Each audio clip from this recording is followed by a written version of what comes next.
एक था जंगल। उस जंगल में एक शेर भोजन करके आराम कर रहा था।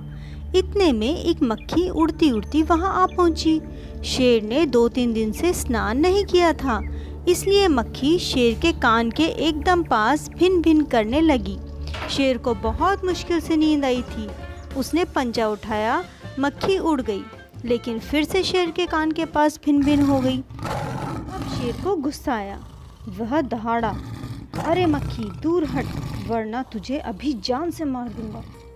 मक्खी ने धीरे से कहा, छी छी, जंगल के राजा के मुंह से ऐसी भाषा कहीं शोभा देती है। शेर का गुस्सा बढ़ गया। उसने कहा, एक तो मुझे सोने नहीं देती, ऊपर से मेरे सामने जवाब देती है। चुप हो जा, वरना अभी। मक्खी बोली, वरना क्या कर लोगे? मैं क्या तुमसे डर जाऊंगी? मैं तो तुमसे भी लड़ सकती हूँ। हिम्मत हो तो आ जाओ। शेर आंख बबूला हो उठा। उसने कान के पास पंजा मारा। मक्खी तो उड़ गई, पर कान जरा छिल गया। मक्खी उड़कर शेर की नाक पर बैठ गई, तो उसने मक्खी को फिर से पंजा मारा। मक्खी उड़ गई। अब की बार शेर की नाक छिल गई। मक्खी कभी शेर के माथे पर, कभी गाल पर, तो कभी गर्दन पर। शेर पंजा मारता जाता और खुद को घायल करता जाता। मक्खी फट से उड़ जाती। अंत में शेर ऊब गया, थक गया। वह बोला, मक्खी बहन, अब मुझे छोड़ दो, मैं हारा और तुम जीती, बस।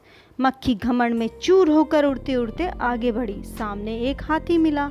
मक्खी ने कहा, अरे हाथी, मुझे प्रणाम कर। मैंने जंगल के राजा शेर को हराया है, इसीलिए जंगल में अब मेरा राज चलेगा।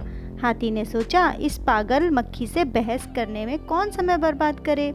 हाथी ने सूंड उठाकर उसे प्रणाम कर दिया और आगे बढ़ गई। सामने से आ रही लोमड़ी ने यह सब देखा।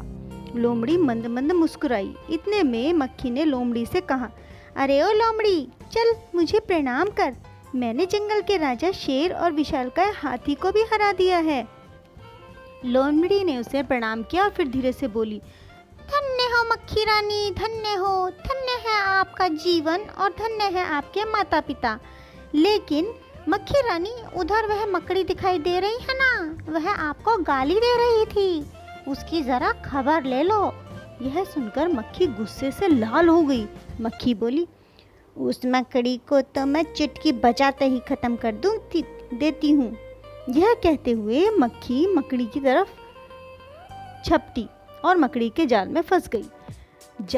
मकड़ी के जाले से छूटते ही जो जो कोशिश करती गई, वह त्यों त्यों और भी अधिक फंस गई। अंत में वह थक गई, हार गई। यह देखकर लोमड़ी मंद मंद मुस्कुराते हुए वहां से चलती बनी।